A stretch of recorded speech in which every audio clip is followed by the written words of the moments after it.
The Rusting Shards was once a great forest along the western coast of Cindara. Poisoned over time by the waters of the rusting sea, the trees hardened into a metallic rust and lost their foliage, appearing dead and broken.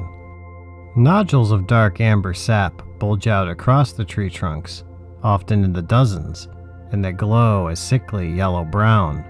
They are clumps of jellied iron ooze that leak from the tree trunks and harden into a metal. The rusty dust comes from the tree as when they absorb carbon dioxide, instead of emitting oxygen, they belch out a rusty iron smoke from their trunks and often blanket the area in a thick, dark brown fog that can make it difficult to breathe. The rusty dust collects into the air and forms dark, sickly brown clouds that blot out sunlight most of the day, and at worst forms into storms. The storms weep a rusty rain across the landscape, poison wells, and kills nearly all plant life, making them extremely deadly. To keep the storms at bay, loggers have been sent to the region to cut down swaths of the forest to reduce the dust, but they quickly found the rusting trees regrowing. Upon investigation, the trees were discovered to have roots extending hundreds of feet into the bedrock, and allowed them to regenerate most damage, and unless the majority of the roots were destroyed, they would remain impervious to cutting. For this reason, the Rusting Shards should have swallowed Cindara under a blanket of choking dust storms, but rise of the shard moss, a white, boulder-sized clump of moss similar in appearance to a sea sponge, has sucked much of the rust out of the air. Feeding off the corroded metal as a nutrient, it expels clean air in return and keeps most of the storms from leaving the region.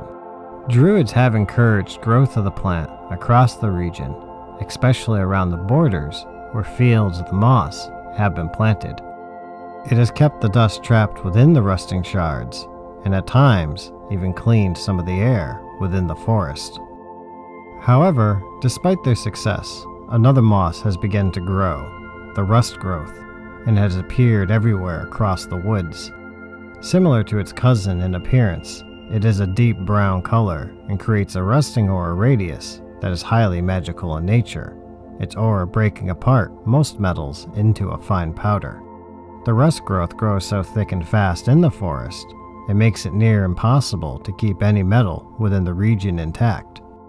This has forced many people in the Federation to rely on bone or wood weapons, often in the form of staffs or clubs, when traveling through the woods.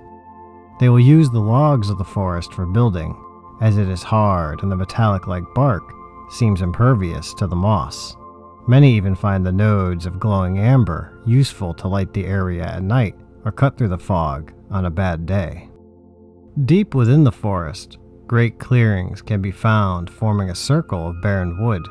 Within are large brown hills topped with a crown of sharp rusting shards that appear like large blades across the surface.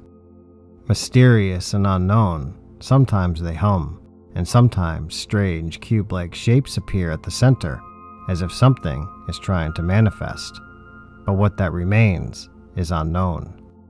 Believed to be ancient monoliths of the First Age, they seem broken and rusted, as over time even these magical structures were unable to hold off against the rust effects of the forest. No further information on the Rusting Shards will be provided without authorized clearance. Please end your exemplar crystal recording before enforcement will be used. Good day.